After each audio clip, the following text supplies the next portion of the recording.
will Right. still be there. It can be delayed another year. We gon' still be there.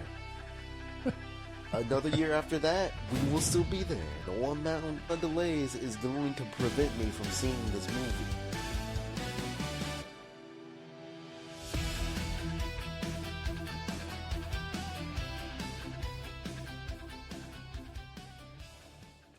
Oh yeah. All right. Welcome back. Welcome to Panel the Player. This is episode 6, I believe. Yeah, 6. I'm your host, Q, and joining me, as always, is Your co-host, Jay. all right. So we got a lot to talk about in this episode, son. We got a lot to dig in. We had some pretty big news coming out of D23, just like we thought.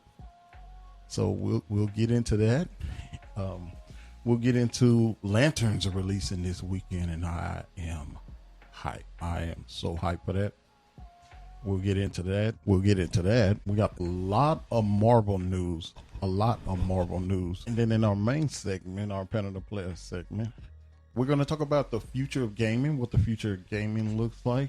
So we got a couple things to talk about. All right. So first up in our Multiverse Minute, Lanterns. Its Rotten Tomatoes scores came out and it received a 90 on Rotten Tomatoes.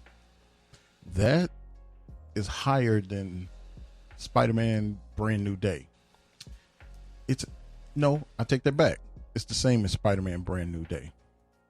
So what that tells me is that this show is good.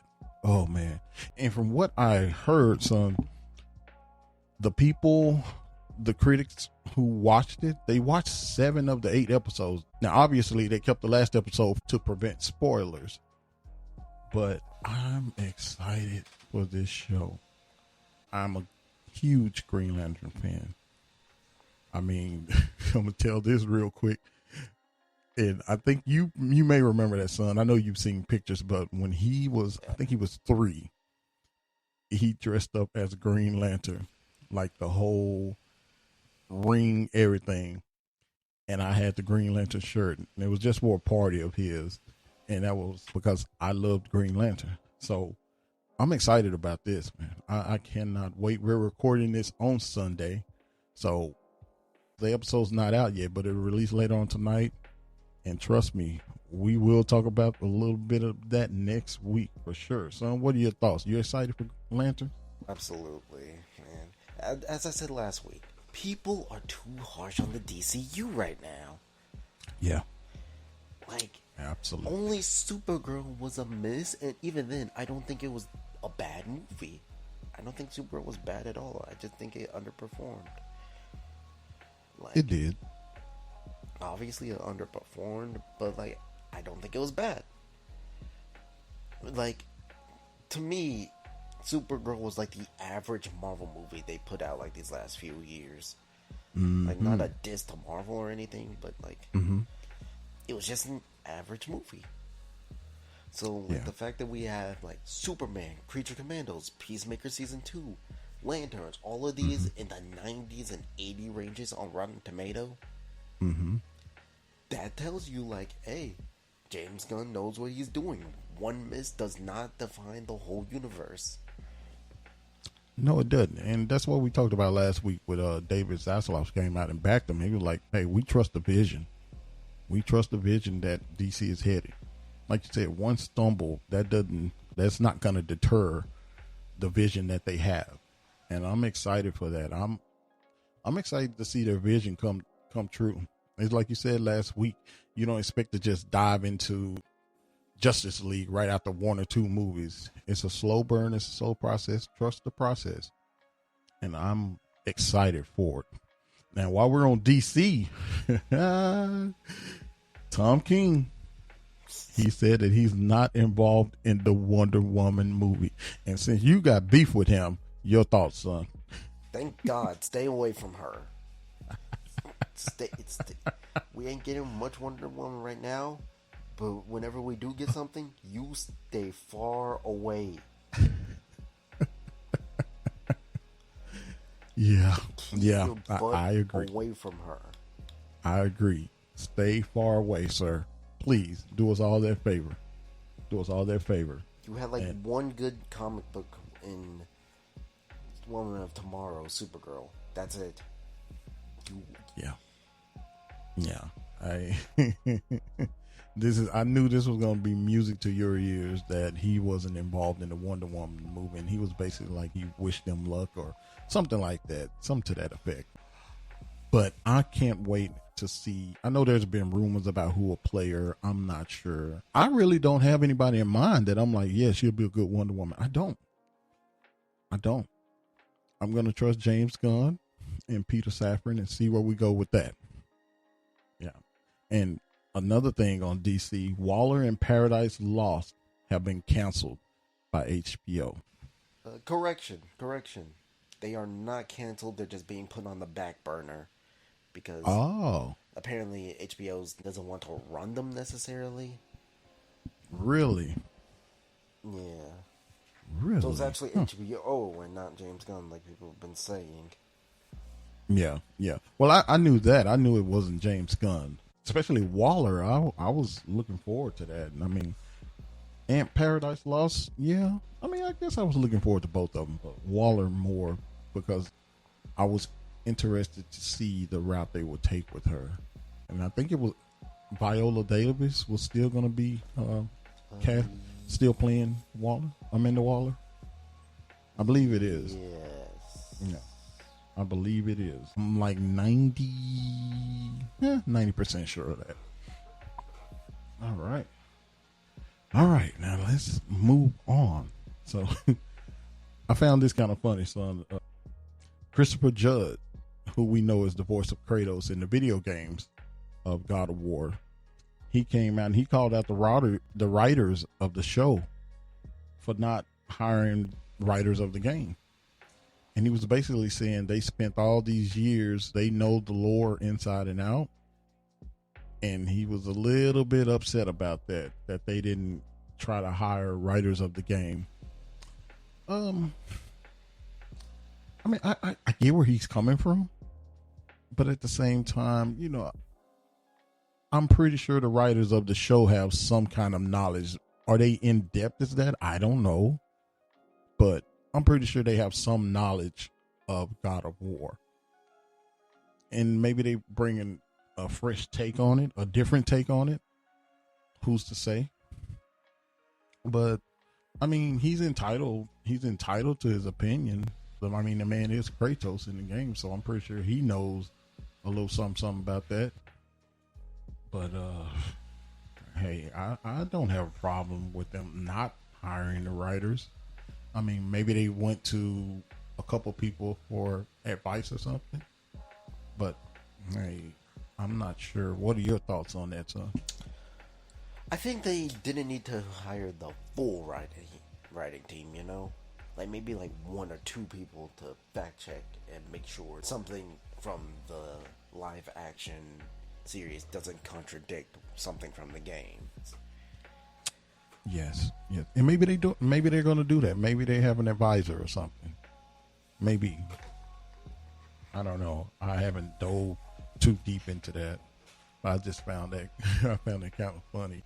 Christopher Judge he's a different cat, man. So he was a little bit upset about that. All right. So D23. It was this past weekend. And man, we got some news coming out of that. Got some news. First up, before we get into the Marvel things, Kingdom Hearts. They announced that Kingdom Hearts has an animated series in the works. I'm kind of excited for that, son. I'm kind of excited for Kingdom Hearts series. I want to see how they do it. And of course, it's coming out on Disney Plus. But what are your thoughts on the Kingdom Hearts animated series, son? You excited about that? Of course. My only wonder is like, what part of Kingdom Hearts are they going to use? Yes. Because like, is it going to be 1, 2, 3, 4, or completely original? Like, what is it going to be? Yeah.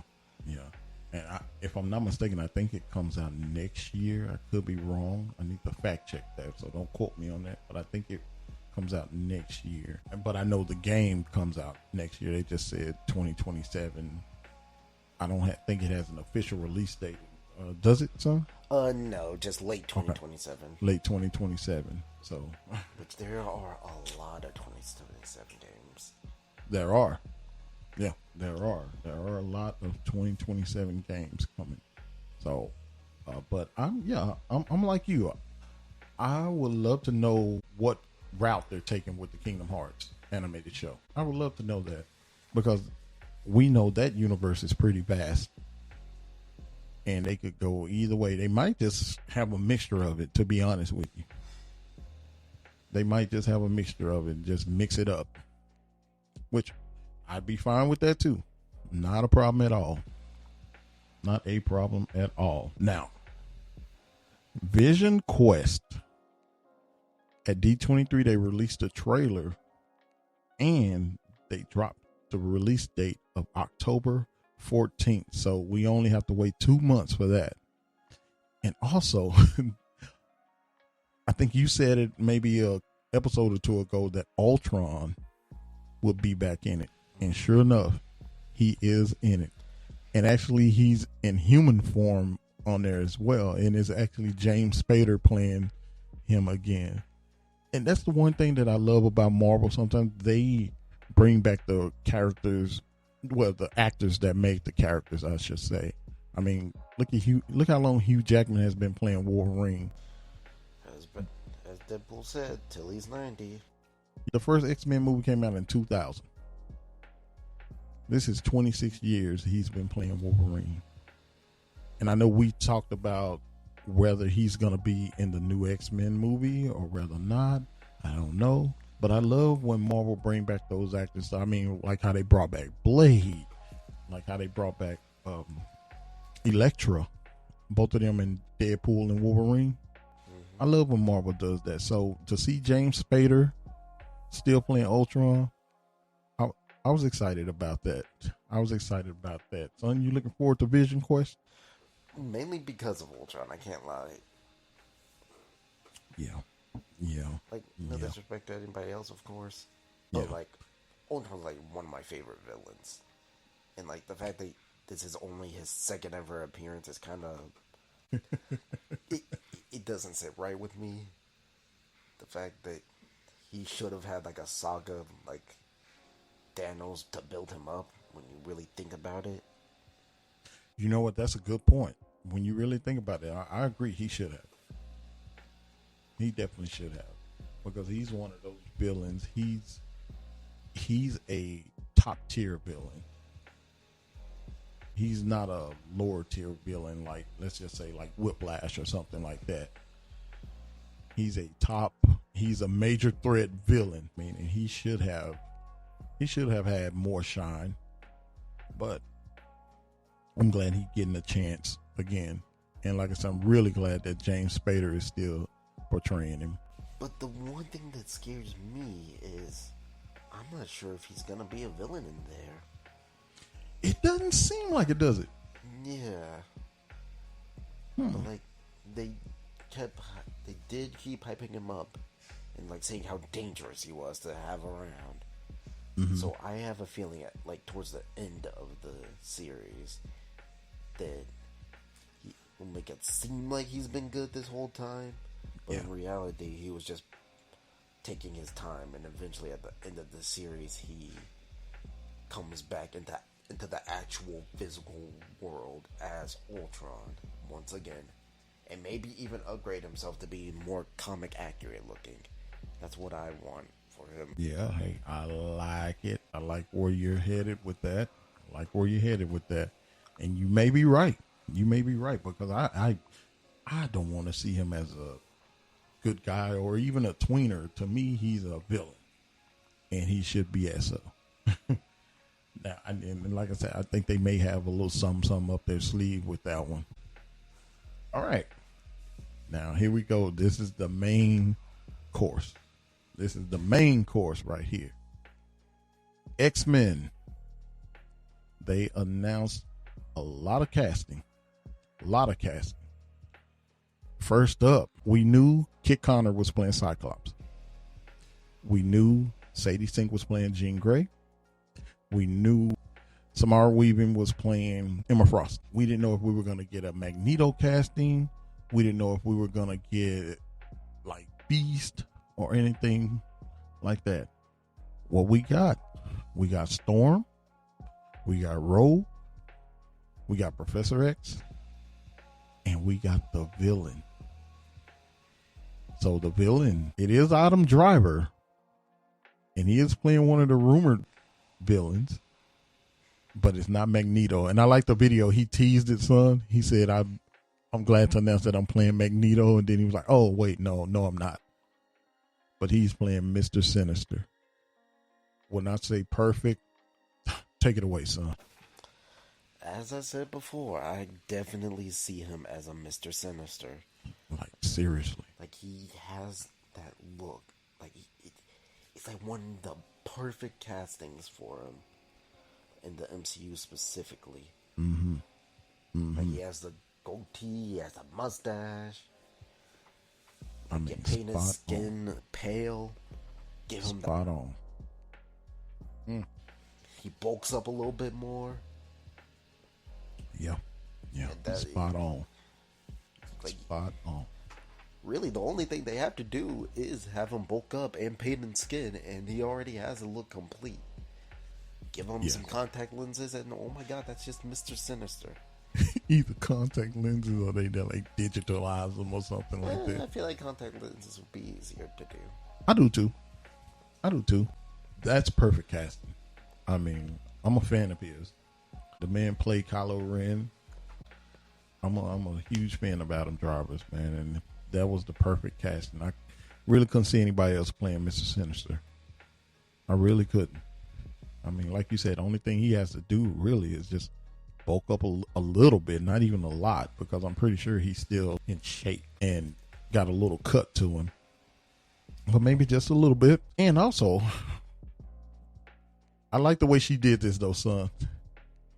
I like the way she did this. Indy never ready. Remember when we said she met with the director and she told him, hey, I want to play Mystique? Nah, that was a ruse. And they got us. I loved it. She is actually playing Rogue. I can see that. Just change her hair. I think Rogue hair is like brown with the white. Oh, yeah, man. Yeah, I can see that. She would be playing less of old 90s Rogue, you know? Mm-hmm. And more of like an X-Men Evolution-esque Rogue. Oh, okay. Like, I feel like that's probably the sort of design they'll go for her. Instead of, like, the big, puffy, curly hair. Yeah. But more of the shorter hair type Rogue. Yeah. Yeah, I can see that. Yeah. So pretty much less 90s and more modern era, I should say. Okay. Yeah, I can see that. All right. Now, we got our Professor X as well. Christopher Abbott. He's going to be playing Professor X. Now, I'm not real familiar with his work. I was looking up a couple movies that he was in. I was like, I don't know if I've seen any of these movies. I mean, a movie called Black Bear, On the Count of Three, Sanctuary, Poor Things. I think he was in Wolfman. I didn't see that. The one that came out like last year. So I didn't see that.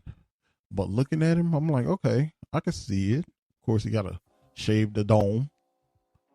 But I can see it. And like we talked about, it seems as if they're going a little bit of the younger route. I mean, even Professor X is younger. I mean, he's 40. I think that may be like the youngest that we've probably seen him. I don't know what his age is going to be when he portrays Professor X, but the actor is 40 years old. And I think he'll be like the youngest to be. I don't know how old James McAvoy was when he played Professor X. But all in all, the route that they're taking with this, I just wonder. And of course, we're still waiting on more casting. We don't know who's playing Beast. We don't know, like, even if Gambit or Wolverine are going to be in there. And it may be one of those progression type of things. right? Mm-hmm. The first X-Men might be just trying to establish the characters. Like, I think I saw somewhere, somebody was saying that's the route they think they're going to take. Like, Cyclops and Jean, like the X-Men won't be the focal point. It'll be more Xavier eccentric, and then moving on. Like, we don't know who's playing Magneto. They're still casting to go. My assumption is that they're going to start filming maybe next summer, because it comes out. Oh yeah, they did release the date, May 5th, 2028. So I can see them starting to film toward the beginning or the middle of next year. I would say the beginning of next year, just to give themselves time. Now, this one right here, I don't know the young lady, but Maya Boyd was cast as Storm. And son, you can speak about that more because your sister loves Storm. She was pretty giddy about this casting. Shoot, maybe we should have brought her in here to talk about the casting. Yeah, maybe. But as for her, I'm gonna reiterate what she said, my sister said.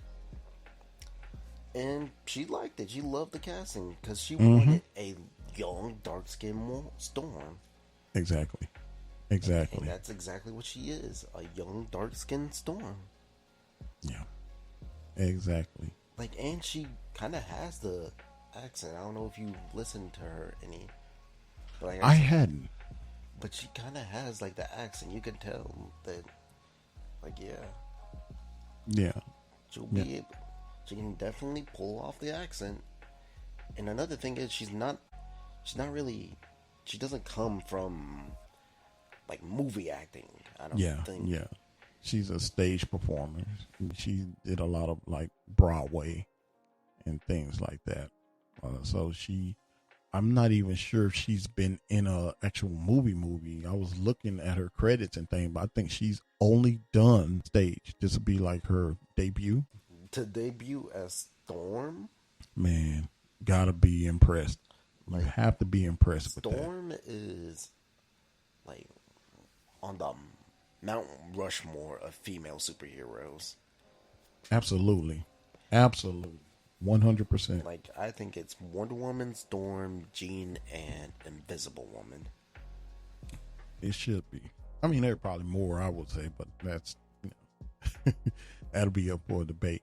But yeah, Storm, Wonder Woman for sure, Jean for sure.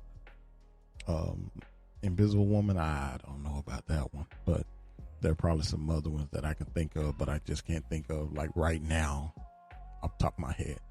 But at any rate, this casting, I love this casting.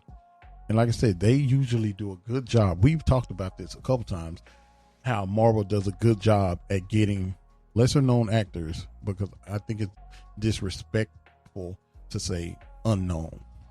So I will say lesser known actors. And then this young lady, watch her career take off. It is absolutely going to take off. I have no doubt about it. You've seen Indy. Indy Blood because of Obsession.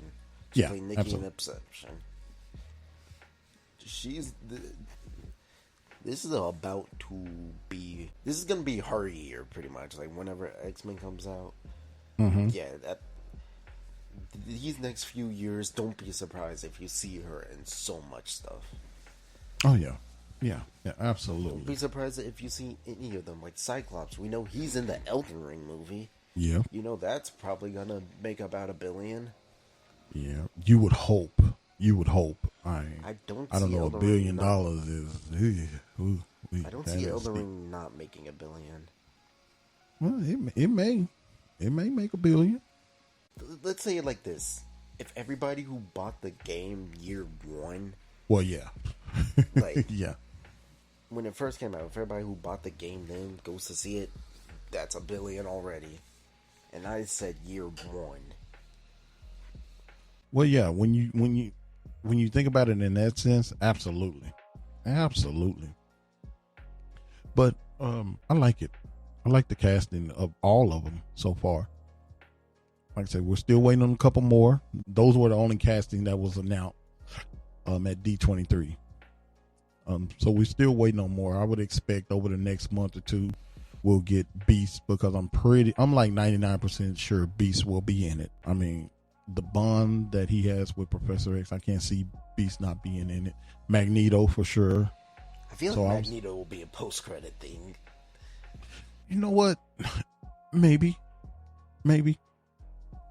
If it is, that's a different way of them going about it. If it is. Yeah, that would be very different of them going about that. I feel like you kind of have to have him, but if the story's right, then that could work out. But yeah, all in all, I get a casting, all of them. I give it a 9 out of 10. 9 out of 10 so far. I say I'll trust Kevin Feige and the rest of the crew. All right. And while we're on that, you know what's funny, son? Remember people talking about superhero fatigue? Oh, we're tired of superhero movies and all this stuff here. They were saying people are tired of it, right? Yep. So Peter Parker came and swung through and said, you know what? Y'all tired of this? Let me show you something real quick. $2 billion worldwide. That's how much Spider-Man Brand New Day has made. In only 2 weeks of being released. $2 billion. But we have superhero fatigue. That goes to show you get the right story, the right characters, it doesn't matter. My thing about superhero fatigue is I don't think it exists. Like, not for the big guys, you know. Like Superman, Batman, Spider-Man, no, I ain't gonna get fatigued of them. Like, let's be so for real. Like, I get it with like the lesser, not even lesser known, but like the ones that aren't in the big three. Let me say that. Like the Marvels, okay, when that came out, Supergirl, you know. Yeah. For like movies like that like, you know, aren't going to crack like $1 billion or anything. For movies like that, or just movies that don't seem like they're trying anything different. Like, sure, there can be fatigued of that, but for Spider-Man, Superman, Batman, no. Right. Can't get enough of those. Like, you'll never get enough of those. Like, no matter how many people try and, like, say, oh, I'm tired, I don't like this, I don't like these guys, or something like that, you're still gonna sit down and watch it. Yeah. Like Batman Part 2 was supposed to come out, was it last year? Oh, good grief. And it's coming out, what, next 2028? It's coming out 2028. We will still be there. Yeah, but man. It may suck that it took this long. We will still be there. It can be delayed another year. We gonna still be there. Another year after that, we will still be there. No amount of delays is going to prevent me from seeing this movie. I'm with you. I think that I think you kind of hit the nail on the head. It depends on the characters, right? Because you're gonna see Superman, Batman, Spider-Man.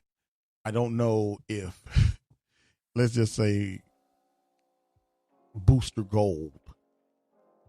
If that was a movie instead of a series, would people flock to see that? Would that movie make $1 billion? I doubt it. I seriously doubt it. But yeah, when you talk about superhero fatigue, I think there's caveats to it, like you just said. It depends on the character. Now, we're not saying that characters like Superman, Batman, things like that, like their movies can't flop. They can absolutely flop. But it's just very, very, very, very low. Yeah. It's very low. I mean, when Iron Man came out, people knew Iron Man, but he wasn't just like one of the top 2 or 3 names you'll think of when you say the most popular or who's your favorite superhero. But when it came out, the story and everything worked, and now, boom! If another Iron Man comes out, it will probably make if not $1 billion, very, very close to it. So there are caveats to that. Like you said, I believe so. I think you hit the nail on the head, though, son. All right. So anything else to add to that, son? Or ready to move on to our gaming section? I think I said all that needed to be said. And with that in mind, we're going to close out our Multiverse Minute and move on to our panel to players segment. Now, this segment we're going to cover, this is our video game segment. This is where we talk about nothing but video games, the news and goings on in the video game world. So first up, we all know with the physical disc, with Sony and the physical disc situation, what's going on with that. Stop Killing Games. They've joined a lawsuit against Sony over its total control of digital store pricing. It's led by a Dutch nonprofit, Stitching Machete and Consummate, and it's a part of a Fair PlayStation collective action. And they're saying that Sony's monopoly over digital game sales, it'll allow purchases only through its closed ecosystem. And they're saying that enables it to set prices and conditions without competition. Listen, I get it. We've talked about that plenty of times. We have talked about that plenty of times. So Stop Killing Games, they joined that lawsuit, and they're saying they're focusing on the preservation of consumer rights and pricing and market access. They said digital PlayStation games are often more expensive than physical ones, citing examples like Spider-Man 2, priced at £69.99 on PlayStation Store versus £37.77 on Amazon. That's what they're saying. They're saying, and they're pretty much right. Like a lot of times when games are released digitally, they are pretty high. They are. Let's just say that they are pretty high. It's like when you think about it, the digital games they usually release, they are barely ever like 60 or 50. They are usually all like 70, some even being 80. Oh yeah, you paying full price for that. But the thing is, I think like what they're saying is, okay, Spider-Man 2 has been out, 2 years, 3 years almost, and it's still full price digitally when they can go on Amazon and get the physical for £38 instead of £70. And that's what they're saying. Like once that happens, once they stop killing this, there's no stopping them from changing prices. They can say, hey, none of these games are going on sale. You're gonna either pay $70 or you're just not gonna get it. It's like what Nintendo does. Like Nintendo barely ever goes on sales, but instead they still do lower the price of games over time. They do. Like take Pokemon Sun and Moon. We hunted for that. Looked it up on my Switch. It was about like $40 instead of like 50 or 60 when it launched. I said Switch, I meant DS, but yeah, the price went down over time. Yeah. With PlayStation, it doesn't seem like, unless they have a big sale going on, it doesn't seem like any of their major titles will go down in price over time. Yeah. Like they will forever be at $70. So if you miss that sale, oh well, just you have to wait until the next one, because this isn't going down anytime soon. It's gonna stay at this price point until the next sale. If you miss that sale, oh well, gotta wait until the next one, and then the next one, and then the next one. When instead they could just lower the price. Yeah, they could.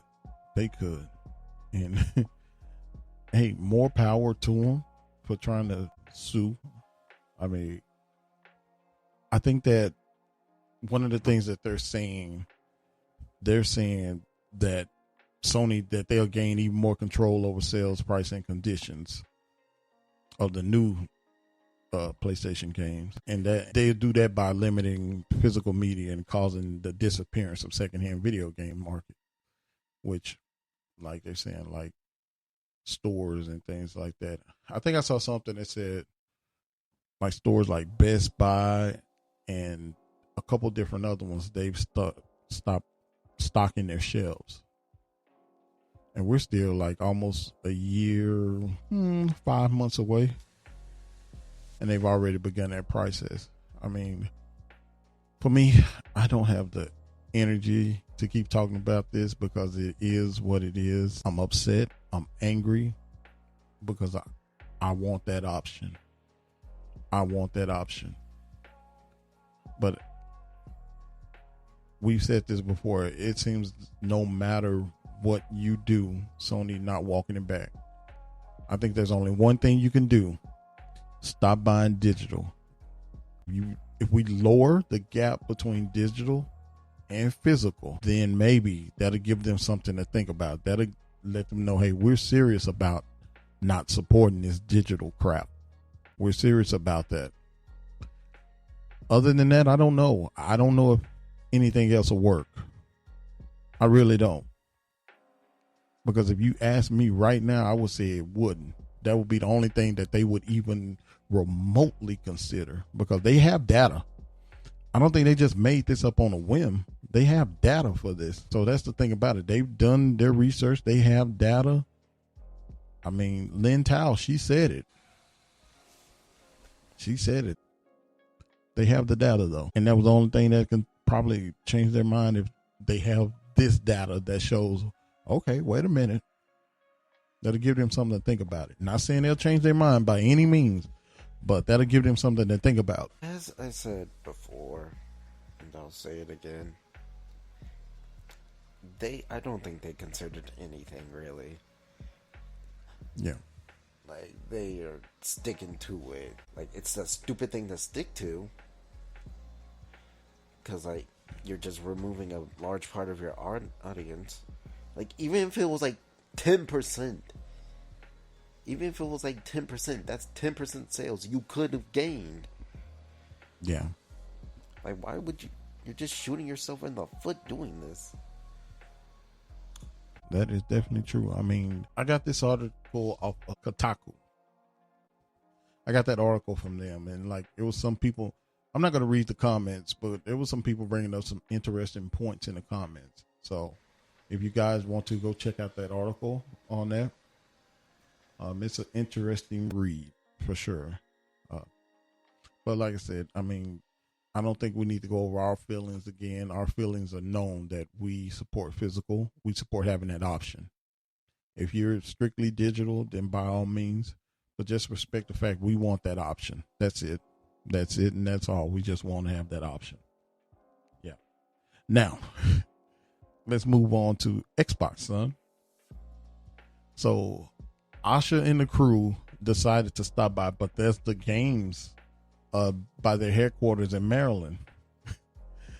But to protest them coming, some of the games there, they put a giant inflatable rat outside the office to protest the layoffs. I found that really, really funny that they did that. That was funny.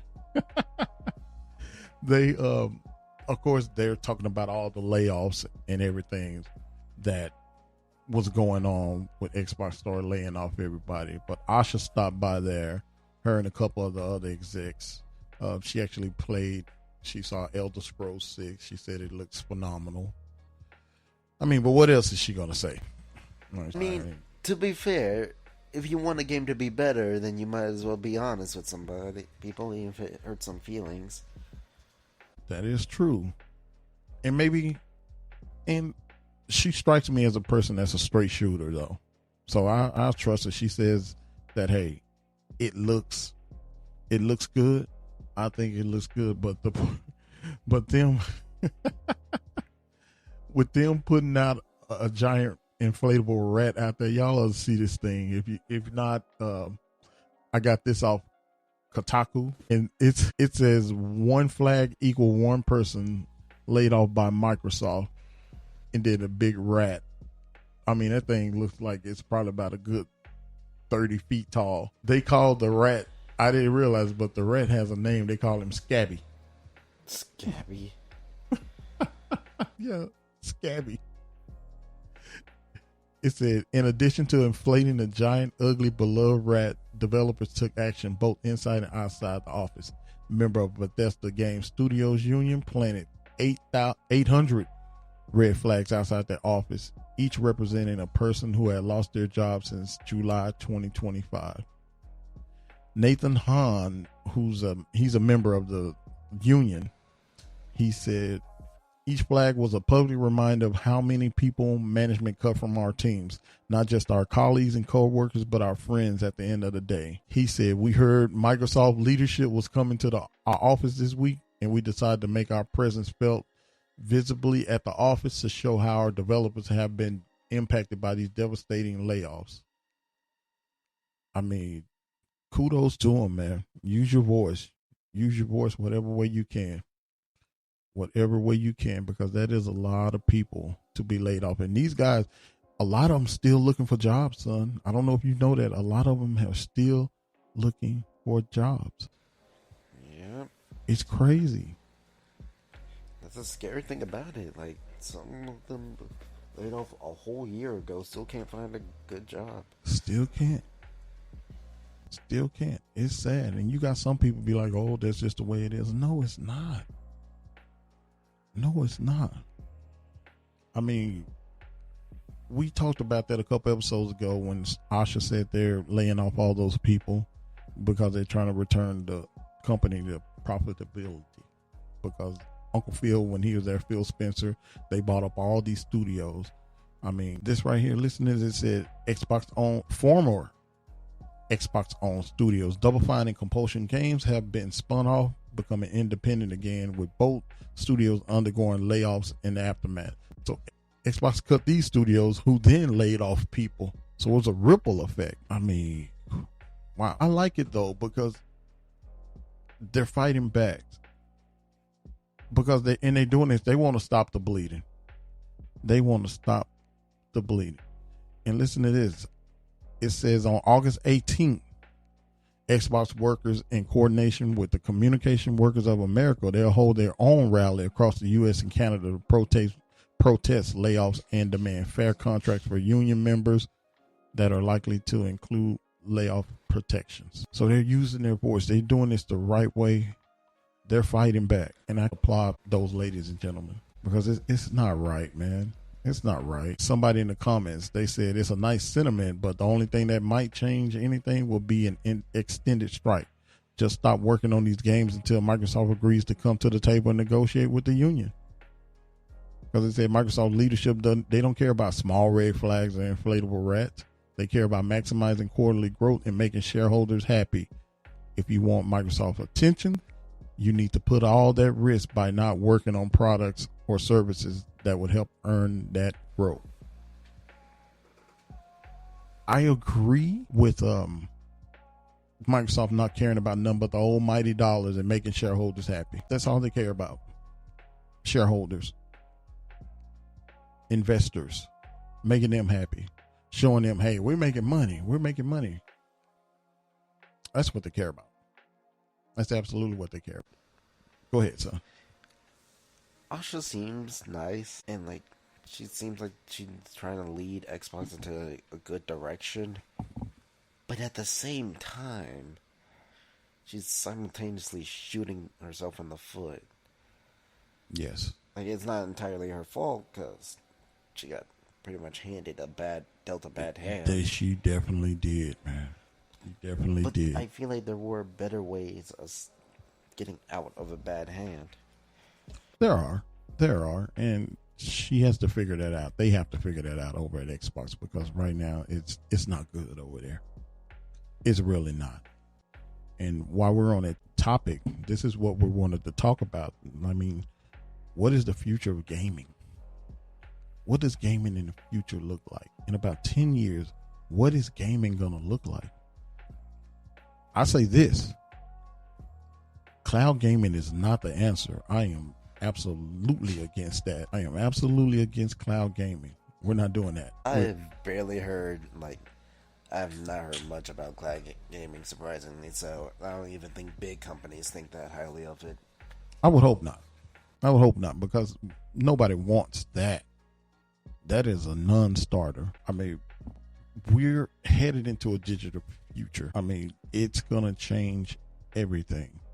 Once GTA 6 decided, we're going to be digital, I don't even know if they're going to bring a physical, because I keep hearing different things. I keep hearing them say they're going to have a box with a code in it. That's the only physical you're going to get on GTA 6. So that's very trifling when you think about it. It is. It is. Because thing is, I know the debate of physical and digital is kind of tired now, but the thing is, the discs also have a collection purpose. They do. You can kind of collect them. We still have all those PlayStation 4 games that we probably not gonna touch anytime soon. Yep. Got but a lot of PlayStation collection purposes. Yep. And not only that, if I want to pop that in and play it, a code in a box, I pay pretty much $80 for a code in a box to be shipped in my house. Yeah. Or go out and buy a code in a box. I'm heated because you want me to, instead of just going home and popping this in, I gotta turn on my PlayStation, gotta go put in this code and stuff like that. Mm-hmm. I gotta find where to put in the code. Yes. Instead of just taking out whatever game's in and popping in GTA 6. Not that we're getting it, but still. Yeah. I mean, one of the other things that I thought about just maybe earlier today, it all intertwines with each other. So just a guess, son, how many gigs you think GTA 6 is probably gonna be? I don't have the data or anything. I'm just interested to hear how many gigs you think that'll be. It's gonna be, I say bare minimum, at the absolute lowest, 180. Yeah. Barest of minimum. Absolutely. I'd be happy for y'all if it's lower. Right. But this is GTA. Matter of fact, how many gigs was GTA 5? I'm not sure. And this is excluding DLCs and updates. Yeah.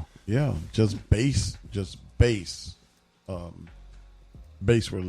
release. GTA 5 for PlayStation is about 105 to 125 gigs. Listen to that.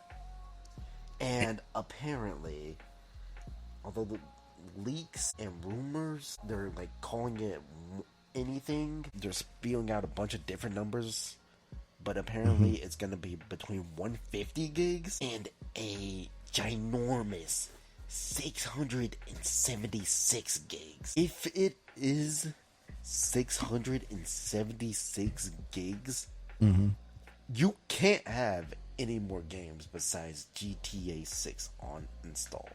Man, you have to have, and I'm glad you brought that up, because that's my point. The amount of space that's going to take up is ridiculous.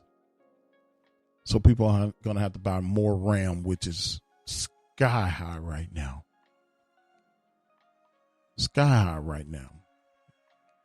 The reason why we haven't started building a PC is because we waited too long and RAM went up, and we're like, okay, no, we can't, not going to do this right now. This stuff is extremely hot. So people who haven't updated their RAM now, man, you're going to be out of a lot of money just trying to play GTA 6. Like you said, if you have even a 2 terabyte, you're probably going to have GTA and maybe about 4 more games on there. It's crazy. It all intertwines. Yeah, it all intertwines, which means it's more money here and more money there. And it's, wow, that's what I'm saying. The future of gaming is expensive. It really is. It's like, I don't want to call everybody the bad guy. You know, it's mainly the big gaming companies, you know? Yeah. Like, it's mainly the Nintendo, who surprisingly somehow is the least offensive out of everybody. They are. Because they just mind their business. Like Switch 2 going up in a couple weeks. Mm-hmm. But that's only going up $50. Yeah. Compare that to PlayStation and Xbox going up hundreds on hundreds multiple times, mind you. Yes. Switch 2 went up $50 once. And even then they told you about it beforehand. Mm-hmm. Like, they announced that months ago. They did. The other two don't do that. They just, here's a price increase. Deal with it. Like, Nintendo Switch Online is $20 a year. Mm-hmm. I don't think you understand how good that is. Because the other two will charge you $20 a month. Oh yeah, absolutely. And that's the hurtful part. I mean, PC is free. Nintendo, $20 a month. PlayStation and Xbox, you paying well within the hundreds a year. I mean, $20 a year for Nintendo. I'm sorry. PlayStation and Xbox, you're paying well into the hundreds a year. Well into a hundreds. And that's why I say the future of gaming is expensive. The average person, it'll be hard to game, and it's a shame. Gaming shouldn't be a luxury. Like, I think the memberships to play online should be free for all of them. Like, just like PC. Oh, it most definitely should be. But, like, if we're gonna pay, at least be considerate about it. Yes. Like, be a little considerate about it. Like, I get it, trying to maximize profits, but yeesh. Mm-hmm. You can't maximize profits if nobody can buy it. Absolutely. And it's only going to get worse because Rampocalypse is not going anywhere probably within the next 2 years. And that is absolutely ridiculous, man. But hopefully sooner rather than later, we'll get back to a little bit of normalcy with the pricing and everything. But I doubt it because the next gen consoles, gonna be a little pricey. But we will move on from that, son. We'll move on from that. We're gonna move on to a lighter segment of ours called our Pitch It in 60. And in this segment, we just pitch a game. We pitch a game idea and we just talk about it for a minute. So, son, pitch me something and let's talk about it real quick. All right. Tell you what, I want a DC co-op puzzle game with Ted Cord, Blue Beetle, and Booster Gold. Okay. Like, obviously, there's going to be some fighting in it, but you know how Portal Absolutely. is? You know how, like, Portal, It Takes Two, No Way Out? Yes. Those co-op games? I want something like that. Like, where you need the other player. Yeah. But with Ted Cord, Blue Beetle, and Booster Gold. All right. Like, it can be like a comedy game, too. Because those two are very... They're a little bit on the wacky side. But it can still have its serious moments. Oh, definitely. It definitely would have to have a little bit of serious moments to it. Like, for sure. It can also involve, like, Booster Gold's time traveling. Like... Yeah. Like, going to the future. That can be, like, the main premise of it, actually. Mm-hmm. Like, Booster Gold is in the future, Ted Cord is in the present, and they have to do stuff in the past and present that can affect the other person's timeline. Okay. That's pretty cool. For me, I want, and it got canceled, but I would love to see a Wonder Woman game. A Wonder Woman game. That's it. That's simple.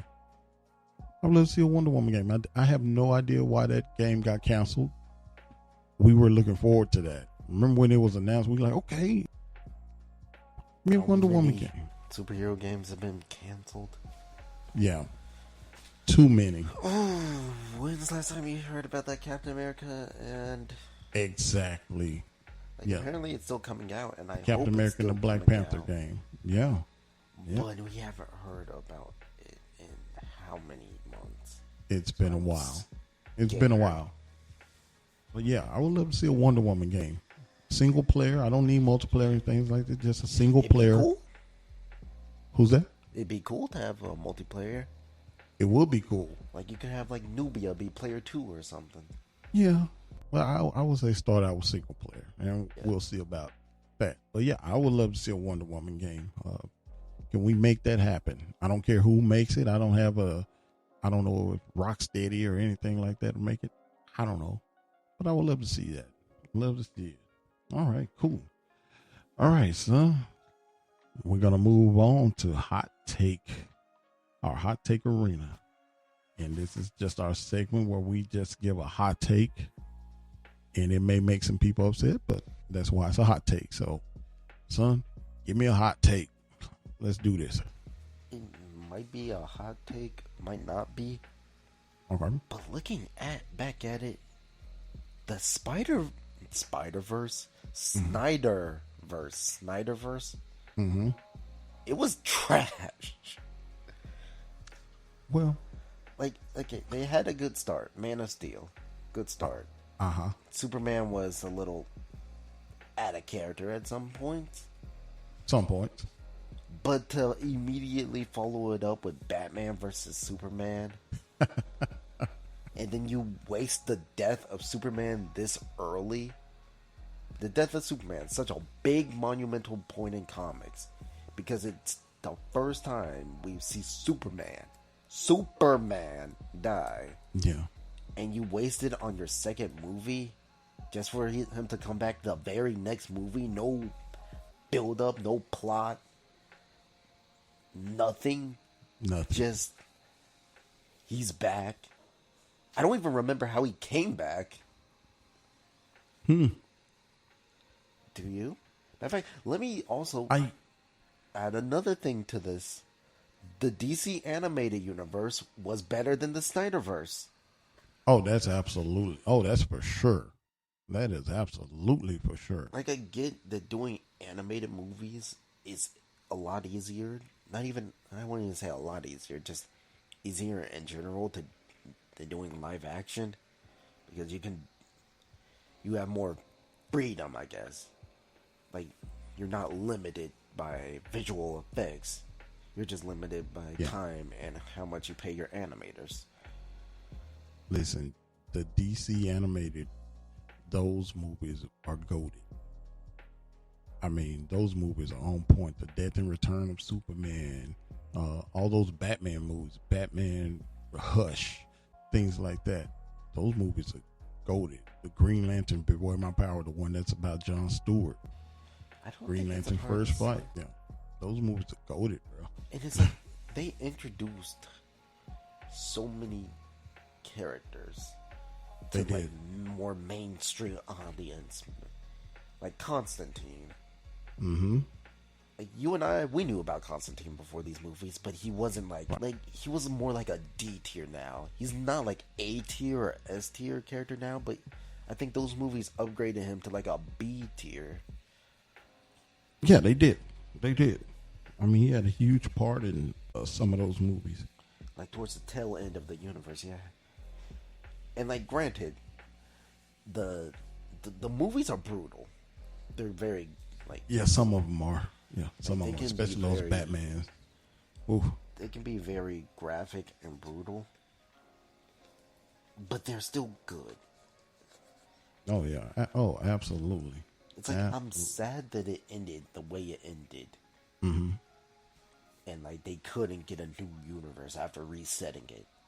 Yeah, because I would have loved to see the route they would have taken with Darkseid at the end of Justice League. Remember the Snyderverse cut when he had Darkseid in there more, and it, oh man, I was like, whoa, and he was comic accurate too.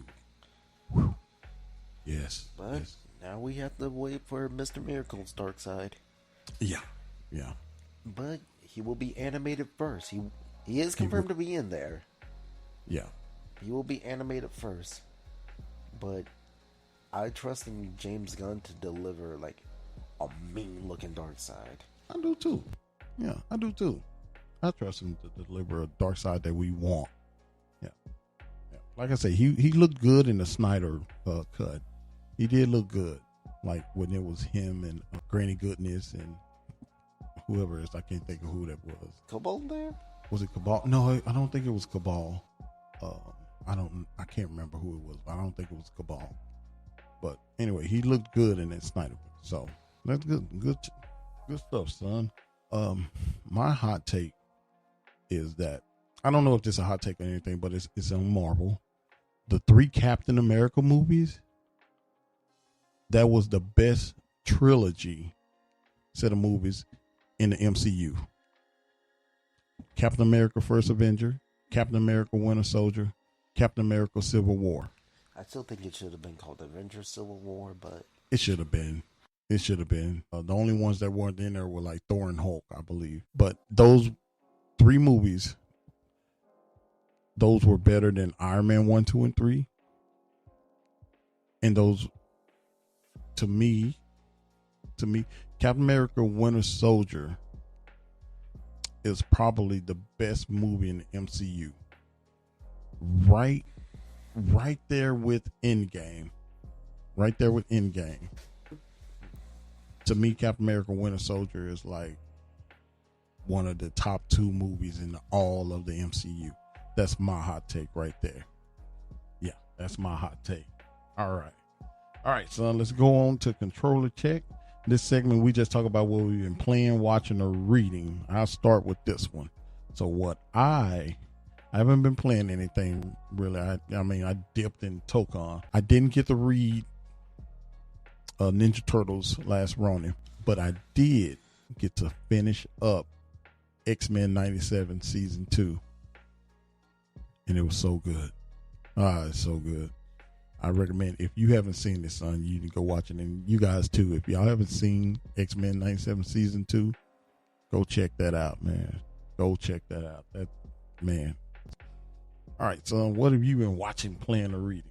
Well, see, there's this little app called Webtoon. Heard of it? Yeah, Webtoon. They have like a lot of Marvel stuff on there. And I've been reading the Astonishing X-Men comics. Okay. Because that's one of the things. They actually have that on a Webtoon, which I was surprised at. So I decided, like, you know what, let me check it out. Mm-hmm. Pretty good. I expected it to be, because it's like one of the biggest X-Men events, but pretty good. Okay. Hey, that's not bad. That's not bad. Okay. All right. So then we'll move on to continue and cancel. And right here we pick one franchise, whether it's movie, games, or comics, to continue, and one to cancel. So, son, what are you going to continue? Hey, Insomniac. Okay. Revive that online Spider-Verse game. Oh. Okay. Bring it back. Do you know, like, the leaked stuff for it? You get to pretty much create your own Spider-Person and play online. Oh, okay. Okay. Like, that's such a huge waste of potential. Yeah. All right. The Spider-Verse. Because the thing about it is, we saw, like, how it would function. We saw, like, leaked beta footage. It had Gwen, Silks, Peter, Venom. Okay. Like, bring that back. Make it cost money, make it free to play. I don't care, as long as we get it. Take all my monies. That's what you said. Yeah. Take all my human monies. All right. That's good. I like it. I like it a lot, son. So for my continue, and this is a series. This is an animated series. Remember, maybe about 10 to 15 years ago, that Green Lantern animated series? With, Josh Keaton playing Green Lantern. And it had like that Red Lantern, the fact his name. Yeah, Razor. Yeah. Yeah. I would say continue that.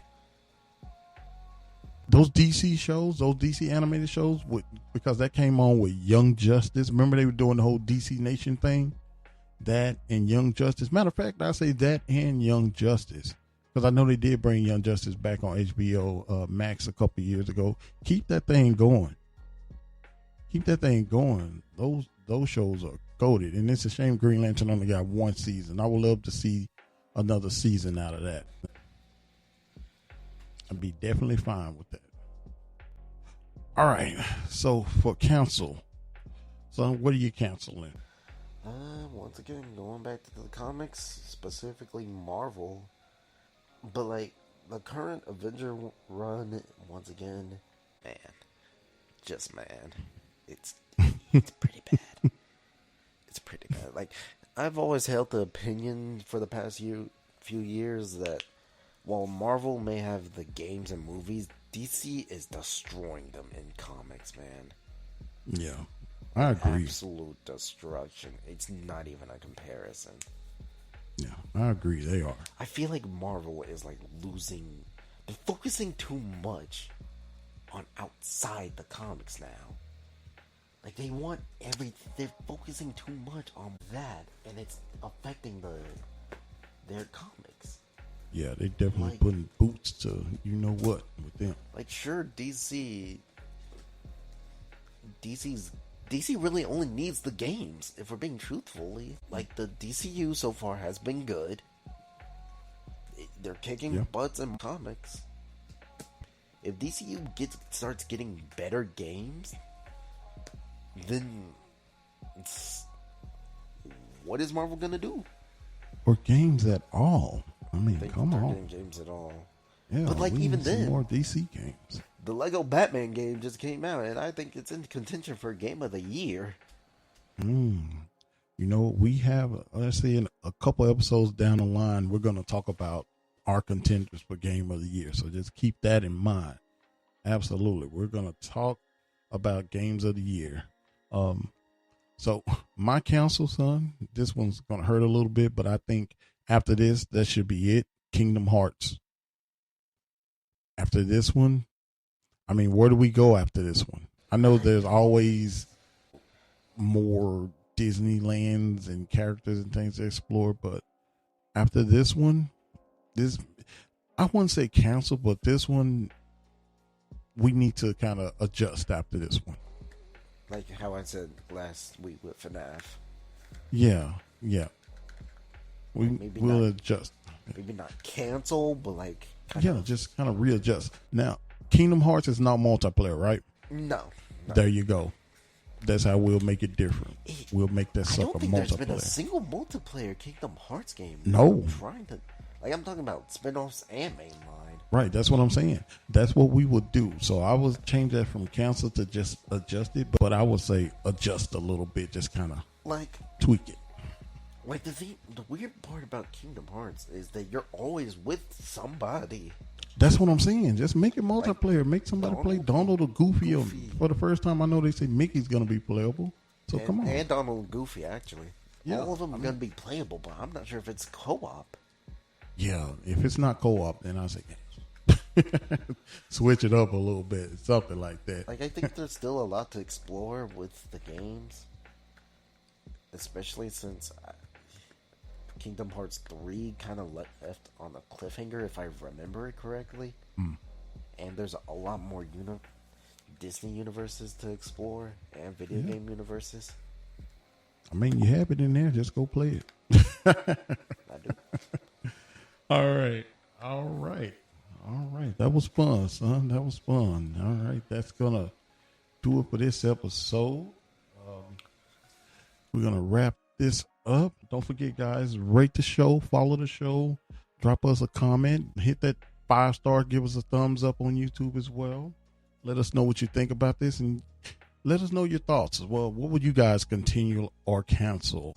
Don't forget to follow us on all socials, Panel the Player on Twitter, whatever you want to call it, Instagram, We have a TikTok now and YouTube.